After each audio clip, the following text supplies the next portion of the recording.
একটা মানুষ আরেকটা মানুষের মাথায় পিস্তল ঠেকিয়ে গুলি করলো, এই কারণে না যে নিহত ব্যক্তি এই হত্যাকারীকে কোনো ক্ষতি করেছে, অথবা নিহত ব্যক্তির সাথে হত্যাকারীর কোনো দ্বন্দ্ব সংঘাত আছে, তার সাথে তার কোনো স্বার্থের লড়াই আছে, কিছুই না।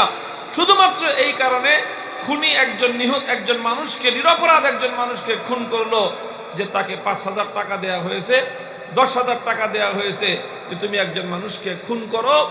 10,000 টাকা, 5,000 টাকার বিনিময়ে একজন খুনি, একজন কিলার একটা শুটারকে ভাড়া করে একজন নিরপরাধ মানুষকে হত্যা করে তার গোটা পরিবারকে, গোটা সমাজকে অন্ধকারে নিমজ্জিত করে দিয়ে একটা শোকের সাগরে ভাসিয়ে দেওয়ার মতো বর্বর সমাজ এখন আবার পৃথিবীতে কায়েম হয়েছে।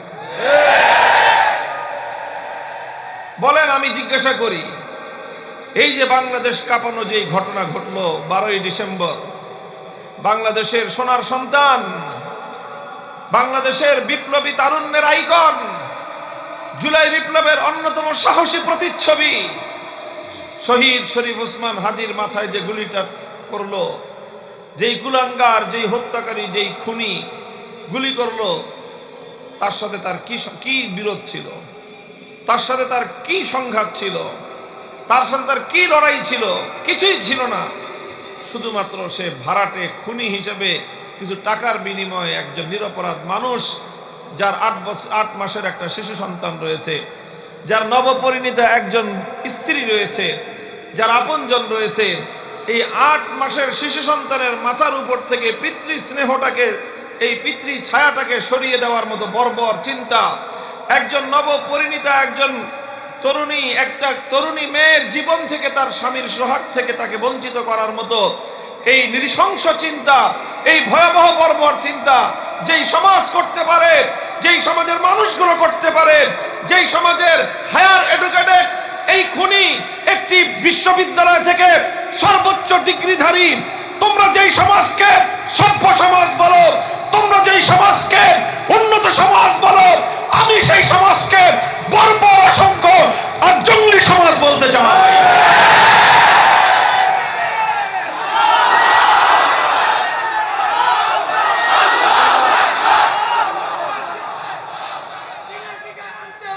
মুহতারাম হাজিরিন, ঘটনা শুধু একটা আলোচনায় এসেছে, পত্রপত্রিকার মিডিয়ায় শুধুমাত্র একটা ঘটনা আলোচিত হয়েছে। ওসমান হাদির মতো একজন আলোচিত ব্যক্তিকে, জনপ্রিয় ব্যক্তিকে হত্যা করার কারণে বিষয়টা লাইমলাইটে এসেছে, আলোচনা এসেছে। অসংখ্য অগণিত হত্যাকাণ্ড প্রতিনিয়ত ঘটছে। 5ই আগস্টের পর থেকে এই পর্যন্ত যারা ভালো, তুলনামূলকভাবে এই সমাজের যেই দল, যেই অংশটা তুলনামূলকভাবে ভালো বিবেচনা করা হয়, তারা শুধুমাত্র অন্তর্দ্বন্দ্বে জড়িয়ে, শুধুমাত্র ক্ষমতার দ্বন্দ্বে জড়িয়ে, আধিপত্যের লড়াইয়ে কতগুলো মায়ের কোল খালি হয়েছে, কতগুলো সন্তান ইতিম হয়েছে, আমার কতগুলো বোন বৈধব্যের এই ভয়াল ছবলে তারা আক্রান্ত হয়েছে, তার পরিসংখ্যান যদি করা হয়, এই সমাজকে মানুষের সমাজ বলার চেয়ে একটি বর্বরতার সমাজ বলাই অধিক যুক্তিযুক্ত হয়। মুহতারাম হাজিরিন, বলতে চাই, আবার নতুন করে সেই জাহেলিয়াত সমাজকে গ্রাস করতে উদ্যত হয়েছে। এই জাহেলিয়াত থেকে আমার রাসূল সাল্লাল্লাহু আলাইহি ওয়াসাল্লাম যেভাবে একটা সমাজ বিপ্লবের মধ্য দিয়ে, একটি বৈপ্লবিক পরিবর্তনের মধ্য দিয়ে সোনালী সমাজ কায়েম করেছিলেন, আজ যদি আবারও আমরা চাই যে আমাদের এই সমাজটাকে আমরা পরিবর্তন করব, আমরা আবার সেই সোনার মদিনার সুন্দর সোনালী সমাজের এই পরিবেশ আমরা আমাদের সোনালী সুন্দর এই ভবিষ্যৎ প্রজন্মের কাছে উপহার দিতে যদি চাই, আল্লাহর কসম খেয়ে বলি, there is no alternative way, বিকল্প কোনো রাস্তা নাই। তোমাকে আল্লাহর পয়গম্বরের আদর্শের কাছে আসতে হবে, তোমাকে সেই সোনার মদিনার সভ্য সমাজ থেকেই তোমাকে শিক্ষা গ্রহণ করতে হবে। প্রশ্ন হলো, নবী আকরাম সাল্লাল্লাহু আলাইহি ওয়াসাল্লাম এই ইনকিলাব, এই বিপ্লব, এই পরিবর্তন কিভাবে এনেছিলেন? আল্লাহর নবীর কাছে এমন কি জীবন কাঠি ছিল যার ছোঁয়ায়, জাদুকরী ছোঁয়ায় এইরকম একটা বৈপ্লবিক পরিবর্তন এসেছিল? কোরআনে কারীমের তেলাওয়াতকৃত আয়াতের মধ্যে আল্লাহ পাক রব্বুল আলামিন আমার নবীর সেই বৈপ্লবিক কর্মসূচিটাই বর্ণনা করেছেন। ধাপে ধাপে তিনি কিভাবে স্টেপ বাই স্টেপ সেই বর্বর সমাজটাকে সুন্দর সমাজে পরিণত করলেন। হুয়াল্লাযী আরসালা রাসূলাহু বিল হুদা ওয়া দীনিল হাক্কি লিইয়ুযহিরাহু আলাদ দীনি কুল্লিহি হুয়াল্লাযী বা'আসা ফিল উম্মিয়্যিনা রাসূলাম মিনহুম ইয়াতলু আলাইহিম আয়াতিহি ওয়া ইউযাক্কিহিম ওয়া ইউআল্লিমুহুমুল কিতাবা ওয়াল হিকমাহ ওয়া ইন কানূ মিন ক্বাবলু লাফী দালালিম মুবিন। আল্লাহ বলেন যে তিনি নিরক্ষর, অশিক্ষিত, মূর্খ মানুষদের কাছে একজন রাসূল প্রেরণ করলেন। রাসূলাম মিনহুম, সেই অশিক্ষিত মূর্খ একটি পশ্চাৎপর বেদুইন মরু সভ্যতার একটি জাতির মধ্য থেকে আল্লাহ পাক রব্বুল ইজ্জত একজন রাসূল প্রেরণ করলেন। সেই রাসূল 4 দফা কর্মসূচি নিয়ে আল্লাহর পক্ষ থেকে আগমন করলেন। কয় দফা কর্মসূচি? 1 নম্বর কর্মসূচি ছিল ইয়াতলু আলাইহিম আয়াতিহি, তিলাওয়াতে কিতাবুল্লাহ। 2 নম্বর কর্মসূচি ছিল তালিমে কিতাবুল্লাহ। 3 নম্বর কর্মসূচি ছিল তালিমে হিকমাত। 4 নম্বর কর্মসূচি ছিল তাজকিয়া। তিলাওয়াতে কিতাবুল্লাহ, তালিমে কিতাবুল্লাহ, হিকমাতু কিতাবিল্লাহ, আত-তাজকিয়াতু বিকিতাবিল্লাহ। 4 কর্মসূচির মাধ্যমে সেই বর্বর অসভ্য মানুষগুলোকে আল্লাহর পয়গম্বর সাল্লাল্লাহু আলাইহি ওয়াসাল্লাম সোনার মানুষে পরিণত করেছিলেন। জাহেলি যুগকে তিনি আলোকিত যুগে রূপান্তরিত করেছিলেন। 4টা কাজ, আলোচনা তো লম্বা করব না, 4টা কাজের ছোট্ট ছোট্ট একটু বিশ্লেষণ করে কিভাবে আল্লাহর নবী কাজগুলো করেছিলেন এবং এই 4 কাজের ধাপগুলো বর্ণনা করে একটা উপসংহার টেনে আলোচনা সমাপ্তির দিকে নিয়ে যাব।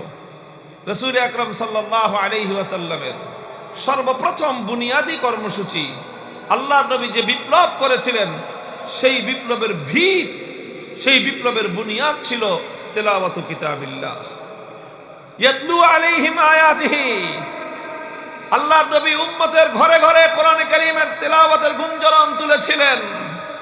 ঘরগুলো থেকে নারী আর পুরুষরা কোরআনের তেলাওয়াত করত। ঘরের শিশুরা মায়ের গর্ভ থেকে জন্ম নিয়ে মায়ের বুকের দুধ ছাড়ার পরেই তারা আল্লাহর কিতাবের তেলাওয়াত শিখতে আরম্ভ করত। বৃদ্ধ বৃদ্ধা, যুবক যুবতী, শিশু কিশোর, এমনকি একেবারে সদ্য নবজাতক এই কিছুদিন পরেই যখন তার মুখে কথা ফুটতো, তখন তার মুখের কথায়, মুখের ভাষায় আল্লাহর কোরআনে কারীমের আয়াত তেলাওয়াত হতে থাকতো। ইয়াতলু আলাইহিম আয়াতিহি, তেলাওয়াতে কিতাবুল্লাহ, এটা ইসলামের, আল্লাহর রাসূল সাল্লাল্লাহু আলাইহি ওয়াসাল্লামের সর্বপ্রথম এবং সবচেয়ে বুনিয়াদী বৈপ্লবিক কর্মসূচি। এটা খুব ভালো করে বুঝতে হবে। আমরা অনেকে কোরআনে কারীমের তেলাওয়াতকে একটা মামুলি বিষয় মনে করি। আমরা মনে করি 8-10টা কিতাব যেরকম পড়া, কোরআনে কারীমের তেলাওয়াত, কোরআন পড়া, এটাও এরকম একটা পড়া। অনেকে আবার এক ধাপ অগ্রসর হয়ে এটাও বলে যে কোরআনে কারীম না বুঝে পড়লে কি লাভ, এটা শুধুমাত্র তোতা পাখির মতো রটনা করলে লাভ আছে কোনো? মুহতারাম হাজিরিন, যারা এরকম কথা বলে তারা মূলত আল্লাহর কোরআনে কারীমের তেলাওয়াতের যে সত্যিকার পাওয়ার এবং তার শক্তি সম্পর্কে অজ্ঞ, জানে না।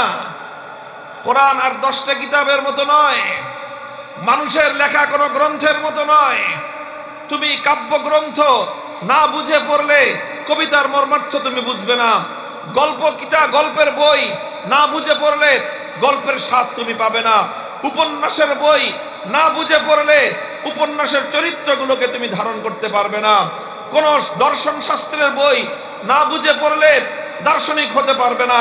তুমি সায়েন্সের বই, মেডিকেল সায়েন্সের বই না বুঝে পড়লে ডাক্তারি বিদ্যার কিছুই তুমি বুঝতে পারবে না। যে কোনো ইঞ্জিনিয়ারিং এর বই না বুঝে পড়লে ইঞ্জিনিয়ারিং শাস্ত্র সম্পর্কে তোমার কোনো নলেজ হবে না, কোনো লাভ হবে না, কোনো উপকার হবে না। দুনিয়ার সব গ্রন্থ সম্পর্কে এই কথা বলা যায় যে না বুঝে পড়লে কোনো লাভ নাই। এক্সেপ্ট আল কোরআনুল কারীম, কোরআন এমন এক কিতাব, বুঝে পড়লে যেমন লাভ আছে, না বুঝে পড়লেও কোরআন মানুষের হৃদয়ের মধ্যে তার অ্যাকশন এবং তার ক্রিয়া সে করতেই থাকে।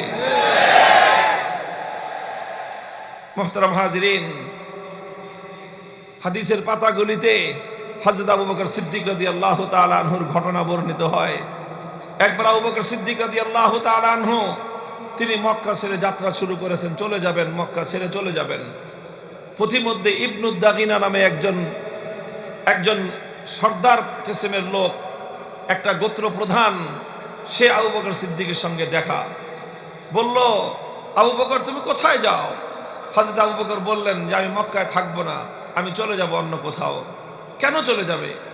মক্কার মানুষজন আমার সাথে খুব অসদাচরণ করতেছে, তারা দুর্ব্যবহার করতেছে, তারা আমার উপর জুলুম করতেছে, এই জন্য আমি আর মক্কায় না থাকার সিদ্ধান্ত নিয়েছি।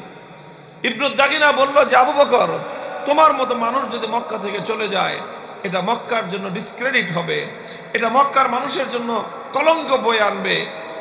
আরবের মানুষরা মক্কার মানুষকে খারাপ মনে করবে, বলবে যে যেই সমাজ, যেই এলাকার মানুষ আবু বকরকে তাদের এলাকায় রাখতে পারে না, আবু বকরের মতো মহানুভব মানুষ যেই এলাকার মানুষের উৎপীড়নের কারণে এলাকা ছেড়ে চলে যায়, সেই এলাকাটা খুবই বাজে এলাকা, সেই এলাকার মানুষ খুব খারাপ, বদনাম চারিদিকে ছড়ায় যাবে। কাজী তুমি এই এলাকা ছেড়ে যেতে পারবে না, তোমার কি সমস্যা আমি দেখব। ইবনুদ দাগিনা হযরত আবু বকরকে নিয়ে মক্কায় আসলো। মক্কায় এসে মক্কার লোকজনদেরকে জমায়েত করলো। লোকজনদেরকে জমায়েত করে বলল যে দেখো, আবু বকরের মতো পরোপকারী মানুষ, যার সম্পদের দ্বারা দরিদ্রের উপকার হয়, যার আহারের দ্বারা ক্ষুধার্ত মানুষের তার ক্ষুধা মিটে, যার সম্পদের দ্বারা অসুস্থ মানুষের চিকিৎসা হয়, এই রকম একজন মহানুভব পরোপকারী মানুষ যদি এই এলাকায় থাকতে না পারে, তাহলে এই এলাকার মানুষের জন্য এটা চরম দুর্ভাগ্যের বিষয় হবে, তাদের জন্য দুর্নামের কারণ হবে। কাজেই তোমরা আবু বকরকে উৎপীড়ন করো না, তার সঙ্গে অসদাচরণ করো না, আবু বকরকে মক্কায় থাকতে দাও। মক্কার লোকেরা বলেছিল ঠিক আছে, আবু বকর থাকবে, আমাদের কোনো আপত্তি নাই। সে আমাদের বাপদাদার ধর্ম ছেড়ে মুহাম্মদের ধর্ম গ্রহণ করেছে সাল্লাল্লাহু আলাইহি ওয়াসাল্লাম, সেটা নিয়েও আমাদের আপত্তি নাই, সে তার ধর্মকর্ম করুক, সে তার নবী নামক আর মুহাম্মদ সাল্লাল্লাহু আলাইহি ওয়াসাল্লামের উপর নাজিলকৃত কোরআন পড়ুক, সেটা নিয়েও কোনো আমাদের আপত্তি নাই। কিন্তু আমাদের শুধু একটা শর্ত মানতে হবে। কি শর্ত? আবু বকর কোরআন তেলাওয়াত করবে, সে তার ঘরের বাইরে আঙ্গিনায় তেলাওয়াত করে, উঠানে দাঁড়িয়ে তেলাওয়াত করে, ওটা করতে পারবে না। সে তার ঘরের ভিতরে দরজা বন্ধ করে, জানালা বন্ধ করে সারা দিন রাত 24 ঘন্টা তেলাওয়াত করুক, আমাদের কোনো আপত্তি নেই। আরে ভাই, এটা কেমন কথা? ঘরের মালিক আবু বকর, উঠানের মালিকও তো সেই, তো সে তার উঠানে দাঁড়ায় তার কোরআন পড়বে, তোমার সমস্যা কি? না, সমস্যা আছে, আমাদের বিরাট সমস্যা। তোমাদের কি সমস্যা? আবু বকর তার বাড়িতে দাঁড়ায়, তার উঠানে দাঁড়ায় কোরআন তেলাওয়াত করলে, সে যদি উন্মুক্ত জায়গায় দাঁড়িয়ে কোরআন তেলাওয়াত করতে আরম্ভ করে, তাহলে সমস্যা যেটা হয় যে আবু বকরের এই আবেগ মাখা কণ্ঠের কোরআনের তেলাওয়াত, এটা হ্যামিলনের বাঁশিওয়ালার মতো আমাদের ঘরগুলো থেকে আমাদের ছোট ছোট বাচ্চাদেরকে, আমাদের নারীদেরকে, গোটা এলাকার মানুষকে এমন ভাবে আকর্ষণ করতে থাকে, লোহাকে যেরকম চুম্বকের মতো আকর্ষণ করতে থাকে। আমরা আমাদের ঘরগুলোতে আমাদের বাচ্চাদেরকে পর্যন্ত বেঁধে রাখতে পারি না। পঙ্গপালের মতো আবু বকর সিদ্দিকের কোরআনের তেলাওয়াত শোনার জন্য তার বাড়ির কাছে এসে সবাই হুজুম করে, ভিড় করে। মুহতারাম হাজিরিন, এটা তো কোনো বানানো গল্প নয়, এটা সেই সকল মানুষদের স্বীকৃতি যারা কোরআনের আলোকে, কোরআনের আওয়াজকে নিস্তব্ধ করে দেওয়ার জন্য ষড়যন্ত্র করত। তারাও স্বীকার করত যে এই কোরআনের তেলাওয়াতের মধ্যে এমন এক জাদু আছে, কোরআনের তেলাওয়াতের মধ্যে এমন এক জাদুকরী ক্ষমতা আছে যে এটা মানুষকে যখন আকৃষ্ট করা শুরু করে, পৃথিবীর কোনো শক্তি তাকে বেঁধে রাখতে পারে না। হুয়াল্লাযী বাআসা ফিল উম্মিয়্যিনা রাসূলাম মিনহুম ইয়াতলু আলাইহিম আয়াতিহি। এজন্য আল্লাহ পাক রব্বুল আলামিন তার পয়গম্বরকে সর্বপ্রথম সবচেয়ে বুনিয়াদি যেই কর্মসূচি দান করেছেন, সেই কর্মসূচির নাম হলো তেলাওয়াতে কিতাবুল্লাহ। বন্ধুগণ, কোরআনে কারীমের এই তেলাওয়াত এটা মুসলমানদের ঘরে ঘরে, মুসলমানদের ঘরে ঘরে এটা শুধুমাত্র একটা কিতাবের তেলাওয়াত নয়, বরং মুসলমানদের ঘরকে, মুসলমানদের পরিবারকে, মুসলমানদের সমাজকে, মুসলমানদের এলাকা এবং দেশটাকে সকল পাপ পঙ্কিলতা এবং বিজাতীয় আগ্রাসন থেকে জাতিকে সংরক্ষণ করবার মহা ঔষধ। আরে ভাই, কোরআন তেলাওয়াতের বিরুদ্ধাচরণ এজন্য এভাবেই তারা করে না, মানে কোনো কারণ ছাড়া তারা করে না। নানাভাবে মুসলিম সমাজকে কোরআনের তেলাওয়াত থেকে বঞ্চিত করবার জন্য বহুমুখী ষড়যন্ত্র তাদের। আগে এক সময় আমাদের দেশের সাধারণ শিক্ষা প্রতিষ্ঠান, স্কুলের সময় শুরু হতো এমন একটা সময়, এই 8টা 9টা 10টা সকালবেলা সাবাহি মক্তবে বাচ্চারা কোরআন তেলাওয়াত শিখত। নানা কৌশলের মাধ্যমে কিন্ডারগার্টেন এটা সেটা নাম দিয়ে ঘরে ঘরে, পাড়ায় পাড়ায়, মহল্লায় মহল্লায়। ওই যে আমাদের একটা মন্ত্রী ছিল আগে, বলছিল ব্যাঙ্গের ছাতার মতো মাদ্রাসা গজে উঠছে। ব্যাঙ্গের ছাতার মতো মাদ্রাসা গজিয়ে ওঠে না, ব্যাঙ্গের ছাতার মতো এই সকল কিন্ডারগার্টেন গজায় উঠছে। কিন্ডারগার্টেনকে আমরা ব্যাঙ্গের ছাতা বলি না। শিক্ষা প্রতিষ্ঠান, যে কোনো শিক্ষা প্রতিষ্ঠান হোক, আমরা সেগুলোকে অনার করি, সম্মান জানাই এবং আমরা এগুলোকে স্বাগত জানাই। কিন্তু কথা হলো, যেই শিক্ষা প্রতিষ্ঠান গড়ে উঠে মুসলমানের সন্তানকে আল্লাহর কোরআনের তেলাওয়াত থেকে বঞ্চিত করার জন্য, যেই শিক্ষাঙ্গনের সকল কর্ম পরিকল্পনা তৈরি হয় মুসলমানের সন্তানদেরকে কোরআনী শিক্ষা থেকে, কোরআনের আলো থেকে বঞ্চিত করার জন্য, সেটাকে আমরা ষড়যন্ত্র ছাড়া আর কিছুই অভিহিত করতে পারি না। মুহতারাম হাজিরিন, আমরা বলি সারা দুনিয়া শিখো, আমাদের কাছে শিখতে মনে না চায় তাদের কাছেই শিখো। মুসলমানদেরকে আমরা বলি, তোমাদের সন্তানদেরকে আলেম ওলামাদের তত্ত্বাবধানে শিক্ষিত করতে যদি মনে না চায়, ঠিক আছে, ওয়েলকাম, তোমরা অন্যদের কাছেই শেখাও, যেখানে ইচ্ছা সেখানে শেখাও। শুধু আমাদের একটা অনুরোধ তোমাদের হাতে পায়ে ধরে আমরা জানাই, সেটা হলো এই, তোমার সন্তান অন্য সব কিছু শেখার আগে তাকে তোমার রবের নাম শিক্ষা দাও। তোমার সন্তানকে সব কিছু শেখার আগে, এবিসিডি সরে ও সরে আ সব কিছু শিক্ষার আগে বিসমিল্লাহির রহমানির রহিম শেখাও। অন্য সব শিক্ষার আগে তাকে তোমার রব আল্লাহের নামের সঙ্গে তাকে পরিচিত করো। হে মুসলমান, এটাই হলো আমাদের বিপ্লবের বুনিয়াদ তৈরি করে। কচি হৃদয়ের ভিতরে আল্লাহর কোরআনের তেলাওয়াতের বীজ যখন রোপণ করে দেওয়া হয়, এরপরে তুমি দুনিয়ার তাকে যেখানেই পাঠাও, ইনশাআল্লাহ শিশু বয়সে যেই সন্তান আল্লাহর কোরআনের শিক্ষা গ্রহণ করেছে, নাসার বিজ্ঞানী হয়ে চাঁদের দেশে গেল, তার পক্ষ থেকে আল্লাহর কোরআনের নূর বিচ্ছুরিত হবে ইনশাআল্লাহ। আমাদের বুনিয়াদি বিপ্লবী কর্মসূচি হলো এটাই ভাই।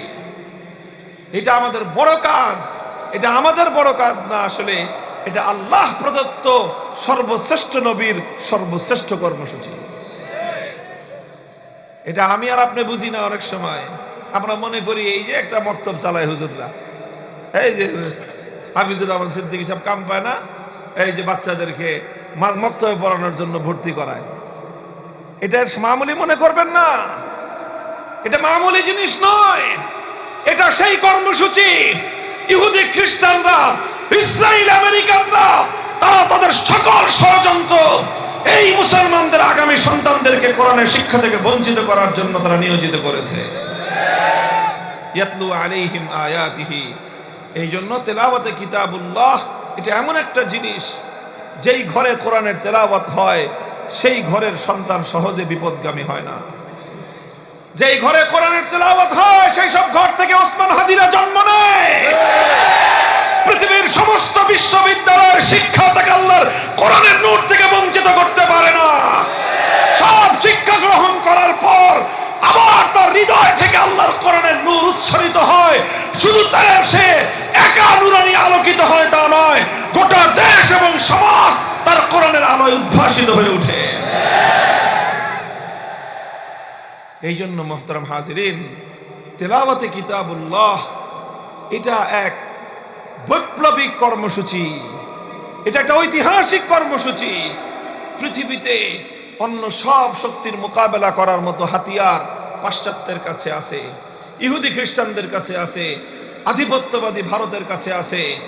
সব হাতিয়ার মোকাবেলা করার শক্তি তাদের কাছে আছে, আল্লাহর কোরআনের শক্তির মোকাবেলা করার মতো কিছু তাদের কাছে নাই, কিচ্ছু নাই।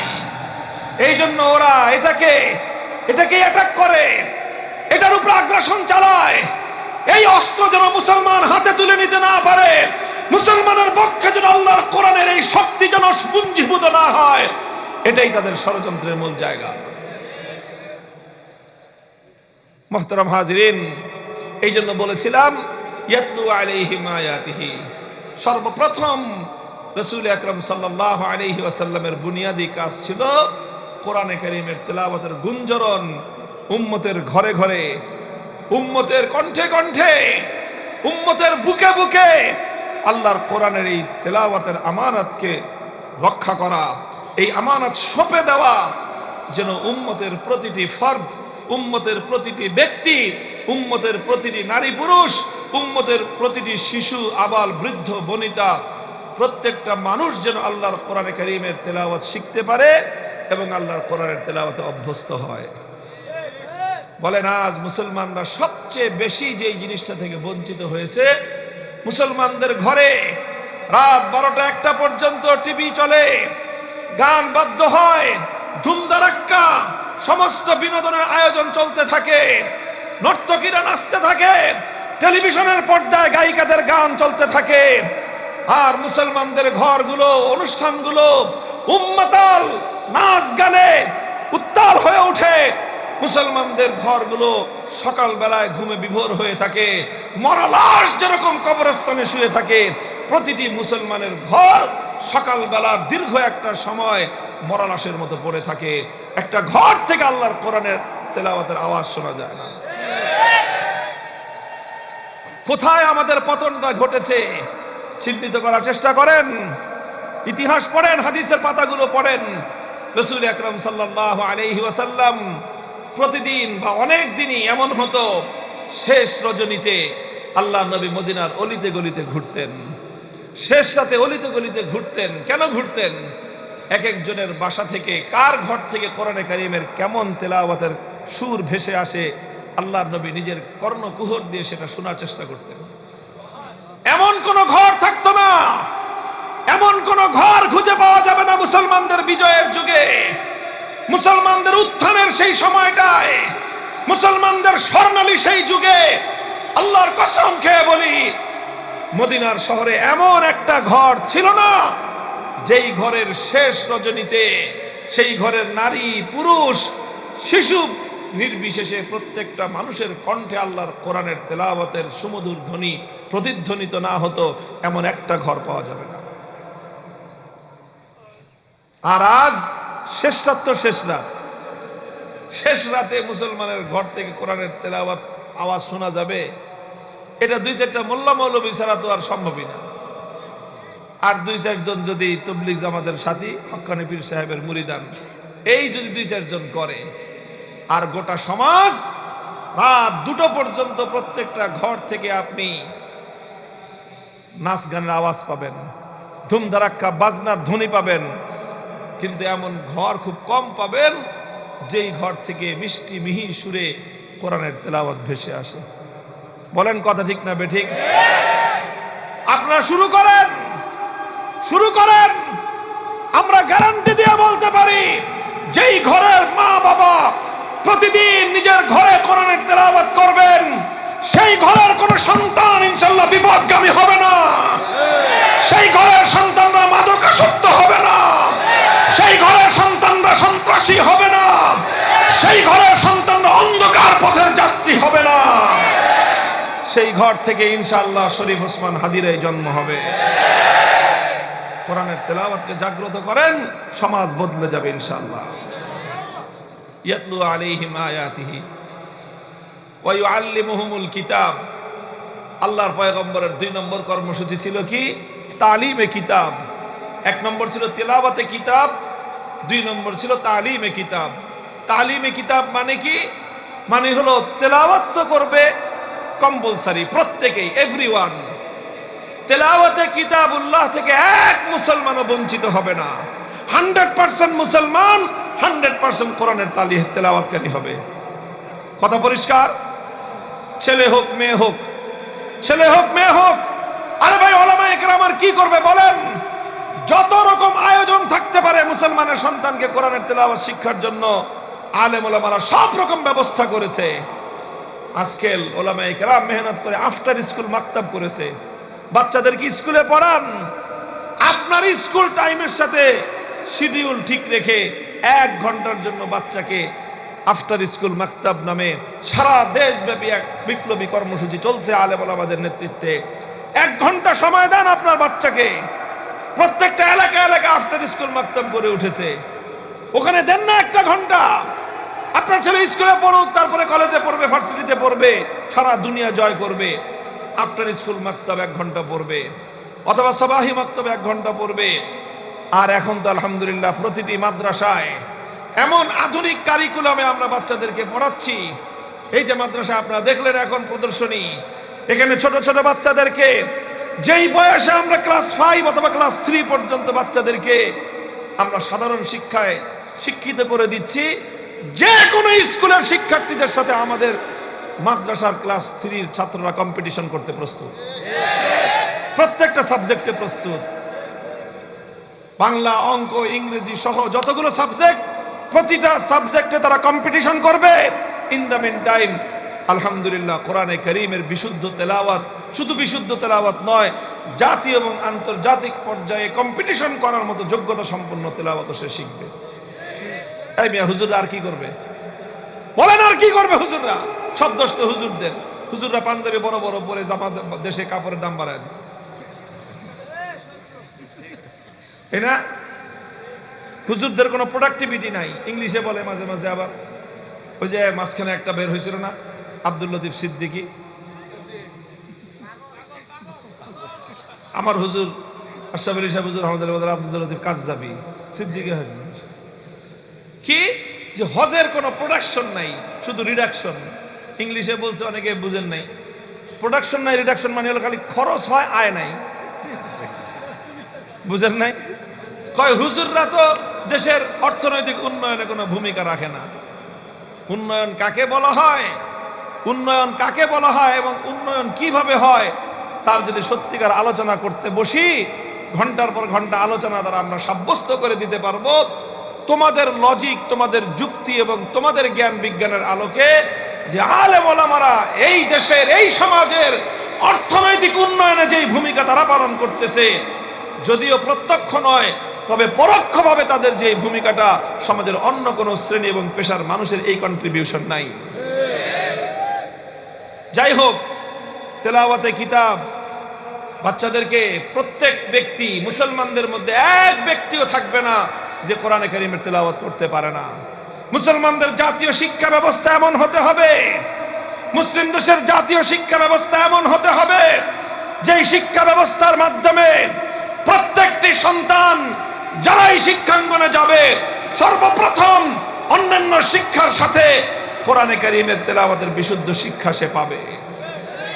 প্রাইমারি স্কুলে গানের শিক্ষক নিয়োগ দাও, নাচানাচির শিক্ষক নিয়োগ দাও, কিন্তু আমরা বছরের পর বছর বলে আসতেছি যে প্রাইমারি স্কুল মুসলমানদের ট্যাক্সের পয়সায় চলে, মুসলমানদের সন্তানরা সেখানে পড়ে, মুসলমানদের ট্যাক্সের পয়সায় সেখানকার ভবন তৈরি হয়, টিচারদের বেতন হয়, সব আমাদের ট্যাক্সের পয়সায় হয়।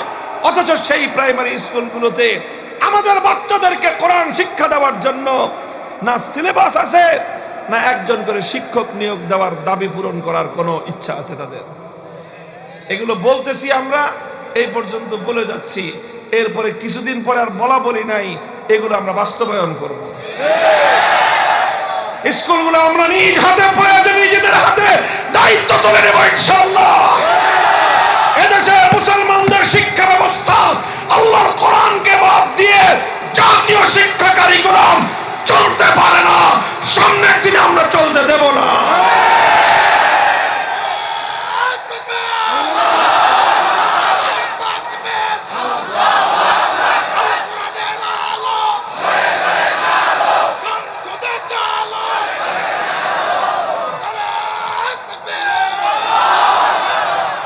কাজেই তিলাওয়াতে কিতাবুল্লাহ উলামায়ে কেরাম নিজেদের দায়িত্বে করছেন, আলেম সমাজ আমরা নিজেরটা খেয়ে নিজেরটা পড়ে আমাদের ভক্ত অনুরক্তদের সহযোগিতায় রাষ্ট্রের কোন ধরনের পার্টিসিপেশন ছাড়া, উইদাউট এনি পার্টিসিপেশন, তোমাদের কোন ধরনের অংশগ্রহণ ছাড়া কোটি কোটি মুসলমানের সন্তানদেরকে আমরা শিক্ষিত করতেছি, কোরআনের শিক্ষা দিচ্ছি, অন্যান্য শিক্ষা দিচ্ছি।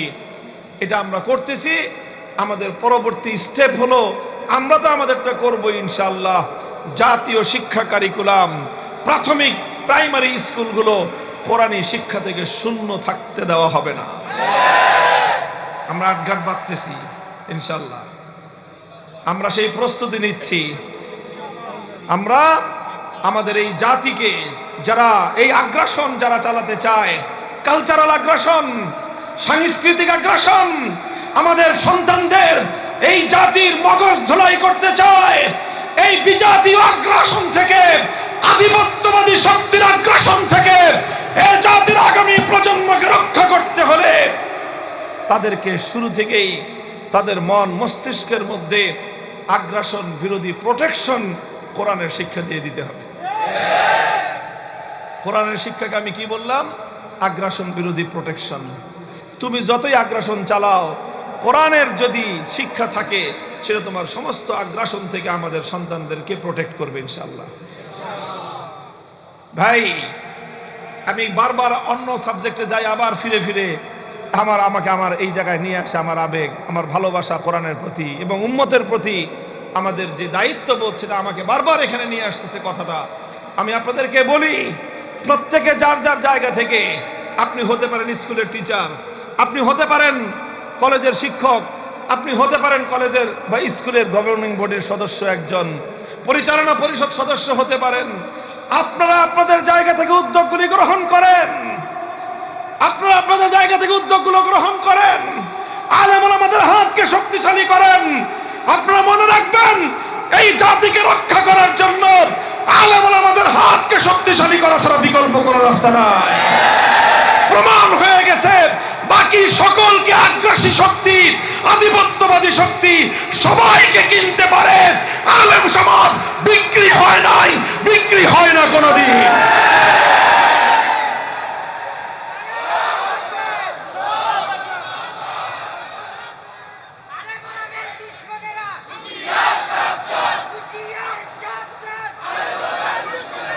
মুহতারাম হাজিরিন, এই জন্য ইয়াতলু আলাইহিম আয়াতিহি, সবচেয়ে বুনিয়াদী কাজ কোরআনের তেলাওয়াতের শিক্ষা ব্যাপক করতে হবে। ঘরে ঘরে কোন মুসলমানের সন্তান কোরআনের তেলাওয়াত থেকে বঞ্চিত হবে না। যারা কোরআনের তেলাওয়াত থেকে শিশুদেরকে বঞ্চিত করে, তারা সবচেয়ে বেশি শিশু অধিকার লঙ্ঘনকারী, ওরা সবচেয়ে বড় মানবাধিকার লঙ্ঘনকারী। মানবাধিকার লঙ্ঘন, শিশুর অধিকার লঙ্ঘনের বিরুদ্ধে জিরো টলারেন্স নীতিতে দেশ এবং জাতিকে পরিচালনা করতে হবে। তুমি তোমার শিশু সন্তানকে কোরআনের শিক্ষা থেকে বঞ্চিত করছো, মানে তুমি তোমার সন্তানের উপর সবচেয়ে বড় জুলুম করতেছো। তোমাদের এই অধিকার নাই, ইউ হ্যাভ নো রাইট। তোমাদের কোনো অধিকার নাই একটা শিশুর উপরে অত্যাচার করার, এই জুলুম করার। তুমি সন্তান জন্ম দিয়েছো বলে তুমি সন্তানের মালিক হও নাই। তোমার এই সন্তান কোরআনী শিক্ষা পাওয়ার তার মৌলিক অধিকার, বেসিক রাইট, এটা তার বেসিক রাইট। এই অধিকার তাকে দিতেই হবে, দিতেই হবে। কোন মুসলমানের সন্তান যেন আগামীর বাংলাদেশে কোরআনী শিক্ষা থেকে বঞ্চিত হতে না পারে। আমরা তার রাজনৈতিক, রাষ্ট্রীয়, প্রশাসনিক এবং সর্বশেষ সামাজিকভাবে আমরা এটাকে প্রতিরোধ করে তুলব ইনশাআল্লাহ। ওয়ায়ুআল্লিমুহুম, আল্লাহর পয়গম্বরের 2 নম্বর শিক্ষা হলো, কর্মসূচি ছিল তালিমে কিতাব। তালিমে কিতাবের অর্থ হলো এই, যেই তেলাওয়াত আল্লাহর নবী প্রথম শেখালেন, এরপরে দ্বিতীয় ধাপে হলো কোরআনের মর্ম বুঝানো। কোরআনের মর্ম বুঝানো, কোরআনের মিনিং বুঝানো, যে তুমি যেটা তেলাওয়াত করলা সেখানে তুমি কি তেলাওয়াত করলা, আসো এবার তুমি কোরআনের মর্ম বুঝার চেষ্টা করো। আলহামদুলিল্লাহ, আমাদের মাদ্রাসাগুলোর 10 বছর 12 বছরের শিক্ষা কারিকুলাম কোরআনের এই পূর্ণ মর্ম ব্যাখ্যা সহ বোঝানোর জন্যই এটার কোর্স কওমি মাদ্রাসার শিক্ষা কোর্স আজকে সারা দুনিয়াব্যাপী সর্বশ্রেষ্ঠ শিক্ষা কোর্স। ওয়া ইউআল্লিমুহুমুল কিতাব, রাসূল আকরাম সাল্লাল্লাহু আলাইহি ওয়াসাল্লাম বিভিন্নভাবে উম্মতকে কোরআনে কারীমের মর্ম বোঝাতেন, মর্ম শিক্ষা দিতেন এবং সাহাবায়ে কেরাম তারা কোরআনে কারীমের মর্ম বোঝার জন্য দীর্ঘ দীর্ঘ সাধনা করতেন।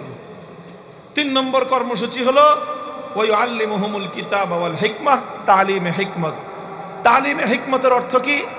তালিমে হিকমতের অর্থ হলো নবীজি প্রথমে কোরআনে কারীমের তেলাওয়াত করলেন, তারপরে যেটা তেলাওয়াত করলেন তালিমে কিতাবের আন্ডারে সেটার মর্ম বোঝালেন। এবার 3 নম্বর কর্মসূচি হলো তালিমে হিকমত। তালিমে হিকমতের অর্থ কি? তালিমে হিকমতের অর্থ হলো যেটা এতদিন তোমাকে থিওরিটিক্যালি কোরআনের যেই মর্ম বুঝিয়েছি এবার সেটা সমাজে জীবনে প্র্যাকটিক্যাল করে দেখানো হবে। বুঝেন না এই কথাটা? এই খুব লক্ষ্য করে বুঝেন, মাদ্রাসার ছাত্র তালেবে ইলমরা খেয়াল করে বুঝো, বিষয়টা খুব খুব জরুরি, গুরুত্বপূর্ণ। এবং আমাদের যে তৎপরতাগুলো, ওলামায়ে কেরামের যে কর্মসূচিগুলো, এর মধ্যে একটা ধারাবাহিকতা আছে এবং একটা ইন্টার রিলেশন, একটার সাথে আরেকটা যে সংযোগ সম্পর্ক, সেটা তোমাকে বুঝতে হবে। 1 নম্বর কর্মসূচি কি বললাম? তেলাওয়াতে কিতাবুল্লাহ। 1 নম্বর কর্মসূচি কি? কোরআনের তেলাওয়াত, কিতাবুল্লাহর কি তেলাওয়াত, এটা 1 নম্বর। 2 নম্বর হলো কিতাবুল্লাহর তালিম। 2 নম্বর কি? কিতাবুল্লাহর তালিম। তেলাওয়াত মানে হলো পড়া, তালিম মানে কি? অর্থ বুঝা। তালিম মানে কি?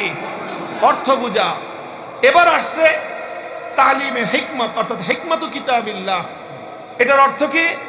এটার অর্থ হলো যেটা কোরআনের যেই আয়াতের অর্থ তুমি ব্যাখ্যা দিয়ে বুঝলা, শব্দ দিয়ে বুঝলা, এবার সেটা প্র্যাকটিক্যাল বাস্তবায়ন করো। কি করো? প্র্যাকটিক্যাল বাস্তবায়ন করো। আমি যেমন আপনাকে উদাহরণ দেই, কোরআনে কারীমের একটা আয়াত তেলাওয়াত করা হলো, আস-সারিকু ওয়াস-সারিকাতু ফাকতাউ আইদিয়াহুমা জাযাআম বিমা কাসাবা নাকালাম মিনাল্লাহ ওয়াল্লাহু আজিজুন হাকীম। কোরআনে কারীমের এরকম অসংখ্য আয়াত। আল্লাহ পাক নামাজের কথা বলেছেন, উযুর কথা বলেছেন, ইযা কুমতুম ইলাস সালাতি ফাগসিলু বুজুহাকুম ওয়া আইদিয়াকুম ইলাল মারাফিক ওয়ামসাহু বিরুউসিকুম ওয়া আরজুলাকুম ইলাল কাবাইন। হে মুমিন, তুমি যখন নামাজ পড়তে চাও তখন তুমি কি করবে? উযু করবে। উযু কিভাবে করবে? মুখ ধৌত করবে, হাত ধৌত করবে, মাথা মাসাহ করবে, পাও ধুইবে। আল্লাহর কোরআন সংক্ষেপে মৌলিক কথাগুলো বলে গেছে। আল্লাহর নবী এটার মর্ম প্রথমে কথা দিয়ে বোঝাতেন, ব্যাখ্যা দিয়ে বোঝাতেন যে নামাজ পড়তে চাইলে পবিত্রতা অর্জন করতে হয়। পবিত্রতার অর্থ হলো উযু করতে হবে। উযু কেমনে করবে? হাত ধুবে, মুখ ধুবে, তারপরে মাথা মাসাহ করবে, পাও ধুবে। এই সব কথাগুলি বলার দ্বারাই আল্লাহর নবীর দায়িত্ব শেষ হলো না। নবীজি এবার 3 নম্বর দায়িত্ব পালন করতেন। বলতেন, দেখো আসো, আমি তোমাদেরকে উযু করা, কেমনে উযু করতে হয় সেটা হাতে কলমে শিক্ষা দিব। এরপরে নবীজি নিজে উযু করে সাহাবায়ে কেরামকে উযুর শিক্ষা দিয়েছেন, নিজে নামাজ পড়েছেন, সাহাবায়ে কেরামকে বলেছেন আল্লাহর কোরআন যে তোমাদেরকে নামাজ পড়তে বলে, আমি তোমাদেরকে নামাজ পড়ার প্র্যাকটিক্যাল ট্রেনিং দেই। আল্লাহর নবী উম্মতকে বললেন, সল্লু কামা রাআইতুমুনি উসাল্লি, আমাকে যেভাবে নামাজ পড়তে দেখেছো তোমরা ঠিক সেইভাবে নামাজ পড়বা। শুধুমাত্র কিতাব পড়ে নামাজ শেখা যায় না, নামাজ শিখতে হলে দেখে দেখে নামাজ শিখতে হয়, অর্থাৎ প্র্যাকটিক্যাল করা। প্র্যাকটিক্যাল মনে রাখবেন, ইসলাম যতটা না থিওরিটিক্যাল সাবজেক্ট, তার চেয়ে বেশি ইসলাম প্র্যাকটিক্যাল সাবজেক্ট। শুধু থিওরি পড়ে ইসলাম বোঝা যায় না, প্র্যাকটিক্যাল শিখতে হয়। কাদের কাছ থেকে শিখতে হয়? উলামায়ে কেরামের কাছ থেকে ইসলামের প্র্যাকটিক্যাল শিখতে হয়। এই প্র্যাকটিক্যাল শিক্ষাটাকেই বলা হয় তালিমে হিকমত। কোরআনের আয়াত নাজিল হলো, কোরআনের আয়াত নাজিল হলো যে হাত কেটে দাও চোর চুরি করে ধরা পড়লে। তেলাওয়াত হলো আস-সারিকু ওয়াস-সারিকাতু ফাকতাউ আইদিয়াহুমা। কোরআনের আয়াত তেলাওয়াত করলেন আল্লাহর নবী। 1 নম্বর দায়িত্ব শেষ হলো। তারপরে হাত কখন কাটতে হবে, কতটুকু সম্পদ চুরি করলে হাত কাটা যাবে, কে চুরি করলে হাত কাটা যাবে, কোন পরিস্থিতিতে চুরি করলে হাত কাটা যাবে, এর অনেক লম্বা ব্যাখ্যা আছে। শুধু একজন চুরি করছে, মসজিদের জুতা চুরি করছে, বাস ধরে পিঠা মেরে ফেললেন। হ্যাঁ, একজনের পকেটে হাত দিয়ে আপনার 10 টাকা চুরি করছে, 100 টাকা চুরি করছে, বাস ওরে পিঠা মেরে ফেললেন। আপনারা রাস্তাঘাটের ছেঁচড়া চোরদেরকে যেই পরিমাণ শায়েস্তা করেন, ভদ্রবেশী লক্ষ লক্ষ কোটি টাকা কলমের খোঁচায় যারা চুরি করে, তাদের ব্যাপারে এই সমাজ নির্বিকার বসে থাকে। তাদের পিছনে গোটা সমাজ তাদেরকে জিন্দাবাদ ধ্বনি দেয়, তাদের পিছনে গোটা সমাজ দৌড়াতে থাকে। আরে শেষরা চোররা সমাজকে যতটা না উৎপীড়ন করে, ভদ্রবেশী মুখোশধারী উচ্চ শিক্ষিত চোরেরা এক চোর সারা দেশের সকল শেষরা চোরদের চেয়ে বেশি চুরি করে। কাজেই চুরি করলেই শুধু হাত কাটা যায়, ব্যাপারটা এত সহজ না, এর অনেক লম্বা ব্যাখ্যা আছে। এটা আল্লাহর নবী সাহাবায়ে কেরামকে ব্যাখ্যা দিয়ে বুঝালেন যে কোন চোরের হাত কাটা যাবে, কখন হাত কাটা যাবে, কিভাবে হাত কাটার চোরের অপরাধ কিভাবে প্রমাণ হইতে হবে, কেমনে প্রমাণ হলে কিভাবে হাত কাটতে হবে, বিস্তারিত সব ব্যাখ্যা আল্লাহর নবী শিক্ষা দিলেন। এখানে দায়িত্ব শেষ হলো না। যখন ঘটনা ঘটলো, চুরি হলো, চোর ধরা পড়লো, আল্লাহর পয়গম্বর যেদিন মক্কা বিজয় করলেন, মক্কা বিজয়ের পরের দিন সেখানে চুরির ঘটনা ঘটে গেল, চোর ধরা পড়ে গেল। সাধারণ কোনো চোর নয়, সম্ভ্রান্ত পরিবারের চোর, এক মহিলা চোর, নাম হলো তার ফাতেমা। সাধারণ কোনো ঘরের মেয়ে না, একটা উচ্চ বংশের সম্ভ্রান্ত বংশের মেয়ে। স্বয়ং আল্লাহ রাসূল সাল্লাল্লাহু আলাইহি ওয়াসাল্লামের সাথে যেই বংশের, যেই পরিবারের ব্লাড কানেকশন, নবীজির যে নানির গোষ্ঠী ছিল, সেই বনু মখজুম গোত্রের মেয়ে ফাতেমা মখজুমিয়া চুরি করে ধরা পড়লো। মক্কার লোকজন চিন্তা করলো যে এখন যদি মেয়েটার হাত কাটা যায়, একটা মেয়ের হাত কাটা যাবে, সঙ্গে পুরো বংশের নাক কাটা যাবে। কাজেই যে করেই হোক তদবির করা শুরু করলো যে মেয়েটার যেন হাত না কাটা যায়। তদবির করবে কে? শক্তিশালী আল্লাহ নবীর ঘনিষ্ঠ লোককে তৈরি করা হলো। উসামা ইবনে জায়েদকে বলা হলো, তুমি গিয়ে, সম্পর্কে তো তোমার দাদা লাগে, তোমাকে অনেক বেশি ভালোবাসে, তুমি গিয়ে তোমার দাদা মুহাম্মদ সাল্লাল্লাহু আলাইহি ওয়াসাল্লামকে বলবা যে ইয়া রাসূলুল্লাহ, এই যে মামলাটা আসতেছে, এই মামলার আসামি কিন্তু আপনার নানির বাড়ির লোক, কাজে আপনি একটু এটাকে ম্যানেজ করে নিয়েন। সে গিয়ে তদবির করলো। আল্লাহ রাসূল সাল্লাল্লাহু আলাইহি ওয়াসাল্লাম ক্ষিপ্ত হয়ে উঠলেন। ফাকান্নামা ফুকিয়া ফি ওয়াজনাতাহি হাব্বুর রুম্মান, আমার নবীর চেহারা রক্তিম বর্ণ ধারণ করে লাল হয়ে গেল।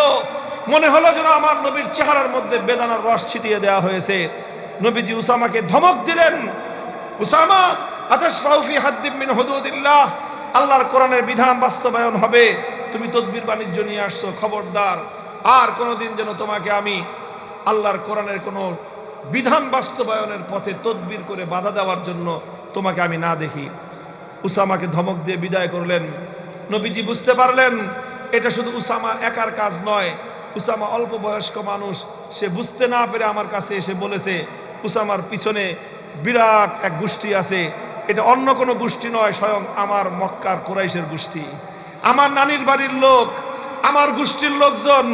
তারা মনে করেছে আগে যেরকম নেতার ভাগ্নি চুরি করলে, নেতার পোলা চুরি করলে, নেত্রীর ছেলে চুরি করলে, আপনজনরা চুরি করলে, চেয়ারম্যানের মামু, মন্ত্রীর দুলাভাই, এমপির শালা, এরা অপরাধ করলে তো কোনো শাস্তি নাই।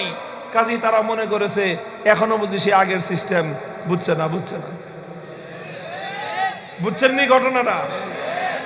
আল্লাহর নবী বুঝলেন যে শুধু উসামাকে একা ধমকালে হবে না, এই জাহিলিয়াত মক্কার প্রতিটা মানুষের অন্তরে অন্তরে গেঁথে আছে। আমরা যেই বিপ্লব করেছি, মক্কার মানুষের হৃদয়ের ভিতর থেকে সেই জাহিলিয়াতের শেকড় উপড়ে ফেলতে হবে। নবীজি ফালাম্মা কানাল আশিয়্যু, বিকাল বেলায় আল্লাহর নবী নামাজের পরেই বাইতুল্লাহ কাবা শরীফের সামনে দাঁড়িয়ে গেলেন। মক্কার লোকজনদেরকে জমায়েত করে নবীজি একটা ভাষণ দিলেন। বললেন যে দেখো, ইন্নামা হালাকা মান কানা ক্বাবলাকুম ইযা সারাকা ফীহিমুদ দাঈফ আকামু আলাইহিল হাদ ওয়া ইযা সারাকা ফীহিমুশ শরীফ তারাকুহু। তোমাদের পূর্ববর্তী অনেক জাতিকে আল্লাহ পাক ধ্বংস করে দিয়েছেন, অপরাধ একটাই ছিল, দুর্বল যখন অপরাধ করত, যদি অপরাধ দুর্বল মানুষ করে, ওই যে হিরোইন যে অপরাধ করছে, ঠেলা গাড়িওয়ালা অপরাধ করছে, রিক্সাওয়ালা চুরি করছে, অথবা মেহনতি মানুষ, গরিব দরিব, এই শ্রেণীর মানুষ যখন অপরাধ করত, তখন সেই দুর্বল মানুষের উপরে আইনের শাসন 100 ভাগের জায়গায় 200 ভাগ কায়েম করে। ধর এটারে, এখন ন্যায় বিচার প্রতিষ্ঠা করো, আইনের শাসন কায়েম করো, দুর্বলের উপর দিয়ে আইন মারায়। আল্লাহর নবী বলেন ওয়াইজা সারাকা ফীহিমুশ শরীফ তারাকুহু, সেম অপরাধ কোন একজন প্রভাবশালী ব্যক্তি করত, সেম অপরাধ যখন তাদের মধ্যে কোন শিল্পপতি করত, কোন সম্ভ্রান্ত মানুষ যখন করত, যখন ক্ষমতাসীন কোন মানুষ যখন সেই অপরাধ করত, তখন সেই প্রভাবশালী ক্ষমতাসীনের উপর তখন আর আইনের শাসন কায়েম করে। আইনের শাসন সব বিরোধী দলের জন্য, আর নিজের দলের লোকজনের জন্য কোনো আইন নেই। আল্লাহর নবী বলেন, যখন কোন সমাজে এই ধরনের বৈষম্য তৈরি হয়, আল্লাহ পাক রব্বুল আলামিন সেই সমাজকে ধ্বংস করে দেন। আজ তোমরা চাও যে আমার গোষ্ঠীর লোক অপরাধ করে ধরা পড়েছে, শুধু আমার সম্পর্কের কারণে আমি তাকে অপরাধ থেকে, বিচার থেকে আমি তাকে খালাস দিয়ে দিব। খবরদার, মনে রেখো, আজ যদি আমার নানির গোষ্ঠীর ফাতেমা নামনি মেয়ে না হয়ে, ওয়াল্লাহি লাউ আন্না ফাতিমা বিনত মুহাম্মাদিন সারাকাত লাকাতাতু ইয়াদাহা, যদি আমার মেয়ে কলিজার টুকরা ফাতেমা যদি আজকে চুরি করে ধরা পড়তো, আমি আল্লাহর নামের কসম খেয়ে বলি, আমি তার হাত কেটে দিতে এতটুকু দ্বিধা করতাম না। এটার নাম হলো তালিমে হিকমত। উজুর মাসলা ট্রেনিং দেওয়া যেরকম তালিমে হিকমত, নামাজ শিখানো যেরকম তালিমে হিকমত, আজান একামত এটা শেখানো, হাতে কলমে শেখানো যেরকম তালিমে হিকমত, ঠিক তদ্রূপ কিভাবে বিচার ব্যবস্থায় আল্লাহর কোরআনের এক একটা আইন প্রয়োগ করতে হয় সেটা প্র্যাকটিক্যাল বাস্তব করে দেখানো, এটাও তালিমে হিকমত। এটা হলো 3 নম্বর কর্মসূচি। 4 নম্বর কর্মসূচি হলো ওয়ায়ুযাক্কিহিম, আল্লাহর কোরআনের যেই আয়াত তেলাওয়াত হয়েছে, তেলাওয়াতে কিতাবুল্লাহর আন্ডারে, তারপরে তালিমে কিতাবের আন্ডারে যেই আয়াতের মর্ম বোঝানো হয়েছে, তালিমে হিকমতের মাধ্যমে যেই আয়াত প্র্যাকটিক্যাল বাস্তবে প্রয়োগ করা হয়েছে, তাজকিয়ার অর্থ হলো মানুষের আখলাক এবং চরিত্রের মধ্যে কোরআনের সেই আয়াতগুলিকে মানুষের চরিত্রের মধ্যে প্রতিষ্ঠিত করে দেওয়া, মানুষকে আল্লাহর কোরআনের চরিত্রে চরিত্রবান বানানো, এটার নামই হলো তাজকিয়া। আলহামদুলিল্লাহ, আমার কথা শেষ, এখন আপনাদেরকে আখেরি কথা বলি।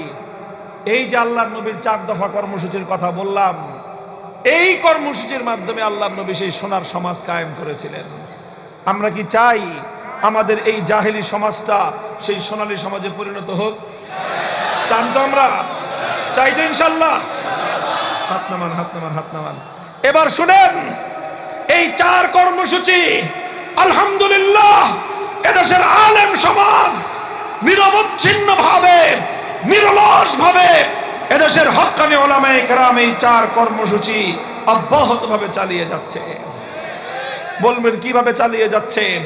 তেলাওয়াতে কিতাবুল্লাহ আলহামদুলিল্লাহ এই জমিনে উলামায়ে কেরামের প্রতিষ্ঠিত মক্তব, হিফজ বিভাগ, সাবাহি মক্তবগুলো জাতির প্রত্যেকটি সন্তানকে কোরআনের তেলাওয়াত শিক্ষা দেওয়ার চেষ্টা করতেছে। এদেশের মাদ্রাসাগুলো মুসলমানদের সন্তানদেরকে কোরআনের মর্ম শিক্ষা দেওয়ার জন্য 10 থেকে 12 বছরের শিক্ষা সিলেবাসের মাধ্যমে চেষ্টা করতেছে। তারপর আসো তালিমে হিকমত, দাওয়াতুল হকের মাধ্যমে উম্মতের এক দল উলামায়ে কেরাম নামাজ, রোজা, তারপরে উযু, আযান, ইকামতের এই বিষয়গুলোর প্র্যাকটিক্যাল তালিম দিচ্ছে। আরেক দল উলামায়ে কেরাম দাওয়াত এবং তাবলীগের মেহনতের নামে মানুষকে ঘর থেকে বের করে আল্লাহর রাস্তায় নিয়ে তাদেরকে সেখানে প্র্যাকটিক্যাল ভাবে আল্লাহর দ্বীনের তালিম, কোরআনের তালিম দিচ্ছে। আর কিছু বিষয় আছে যেগুলো দাওয়াতুল হকের লোকেরাও বলবে না, কিছু বিষয় আছে যেগুলো দাওয়াত এবং তাবলীগের ভাইয়েরাও বলবে না। এমন কিছু আল্লাহর কোরআনের বিধান আছে যেই বিধানগুলো বাস্তবায়ন করতে হলে সমাজ এবং রাষ্ট্রীয় শক্তির প্রয়োজন হয়। কোরআনের সেই বিধানগুলো বাস্তবে প্রতিষ্ঠিত করার জন্যই উলামায়ে কেরাম ইসলামী রাজনীতির কঠিন অঙ্গনে কাজ করতেছেন। এরপরে আখেরি কাজ তাজকিয়ার জন্য, উম্মতের মানুষের চরিত্রের মধ্যে আল্লাহর কোরআনী আখলাক পয়দা করার জন্যই হক্কানি উলামায়ে কেরাম, মাশায়েখে এজাম বিভিন্ন খানকাহের মাধ্যমে এবং ইসলাহি কর্মসূচির মাধ্যমে, তারা আত্মশুদ্ধির মেহনতের মাধ্যমে উম্মতের আখলাকের মধ্যে কোরআনী চরিত্র সৃষ্টি করার কাজ করতেছেন। কাজে এই সবগুলি কর্মসূচি এক সূত্রে গাথা, এগুলোই হলো আল্লাহর নবীর বৈপ্লবিক কর্মসূচির বুনিয়াদ। কাজেই মনে রাখতে হবে, এই কর্মসূচিগুলোর যে কোনো একটার যে বিরোধিতা করে, সে শুধু একটা কর্মসূচির বিরোধিতা করে না, সে আল্লাহর পয়গম্বরের আনিত ইসলামের পূর্ণাঙ্গ কর্মসূচির বিরোধিতা করে।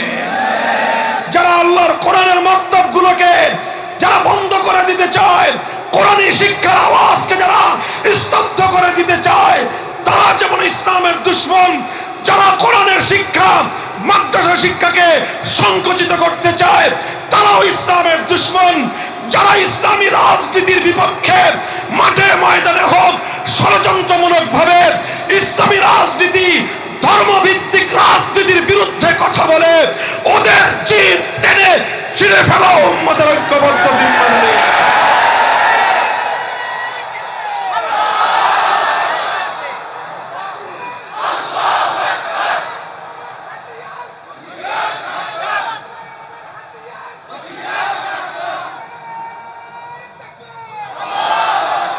আলহামদুলিল্লাহ, এই সব কর্মসূচি চলছে এবং আস্তে আস্তে এটা দানা বাঁধছে, আস্তে আস্তে দানা বাঁধতেছে। বলেন ঠিক না বেঠিক? যারা মনে করো যে হুজুরদেরকে খুব দুর্বল দেখা যায়, ধাক্কা দিলেই পড়ে যাবে, তোমরা বোকার স্বর্গে বসবাস করতেছো। হুজুরদের বক্তব্যগুলো এরকম লড়বড়ে দেখা যায়, ভাঙ্গা কুড়ে ঘরের বক্তব্য মনে হয়, ধাক্কা দিতে এসে দেখো এই ভাঙ্গা কুড়ে ঘরের কোরআনী বক্তব্যকে ধাক্কা দিতে গিয়ে দ্য গ্রেট ব্রিটেন ভেঙ্গে টুকরো টুকরো হয়ে গেছে। ব্রিটেন ভেঙ্গে গেছে, কোরআনের বক্তব্য ভাঙে নাই। যারা আজ মনে করো মুখের ফুৎকার দিয়ে আল্লাহর জমিন থেকে কোরআনী ব্যবস্থাকে বাংলার জমিন থেকে বিদায় করে দিবে, উৎখাত করে দিবে বলেই তোমরা বোকার স্বর্গে বসবাস করছো। তোমরা তোমাদের স্বপ্ন দেখছো, আর আমরা পরিকল্পনা করছি। আমরা দেশের মানুষকে স্বপ্ন দেখাচ্ছি ইনশাআল্লাহ, আল্লাহর রহমতের উপর ভরসা করে। বাংলার মানুষ আজ আলেম সমাজের নেতৃত্বে আস্থা রেখে যেভাবে তারা ঐক্যবদ্ধ হচ্ছে, আমরা বাংলার মানুষকে প্রতিশ্রুতি দিয়েছি, যদি ইনশাআল্লাহ আল্লাহর রহমত শামিলে হাল হয়, আগামীর বাংলাদেশ হবে ইসলামের বাংলাদেশ, খেলাফতের বাংলাদেশ, আল কোরআনের বাংলাদেশ।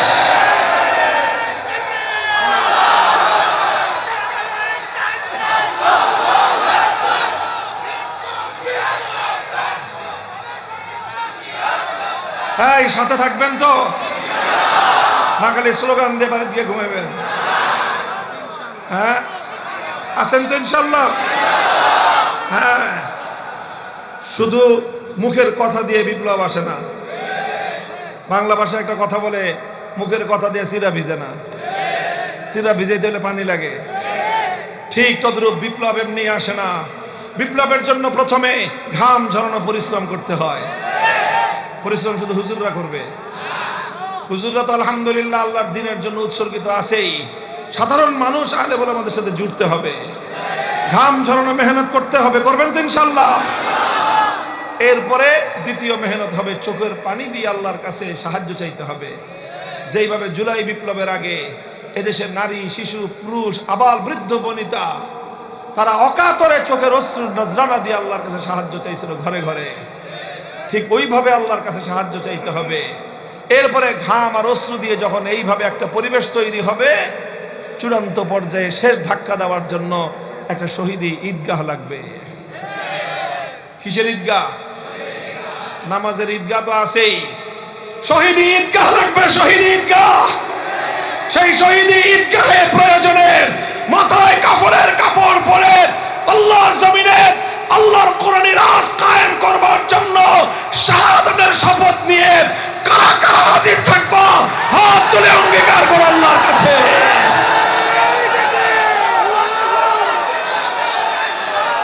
ইনশাআল্লাহ। এই এগুলো শুধু কথার কথা? এই শুধু কথার কথা না শপথ? বলো শপথ, বলো অঙ্গীকার। ইসলামী সমাজ গঠনের অঙ্গীকার, কোরআনের সমাজ গঠনের অঙ্গীকার। কার সাথে অঙ্গীকার? কার সাথে? বলো কার সাথে?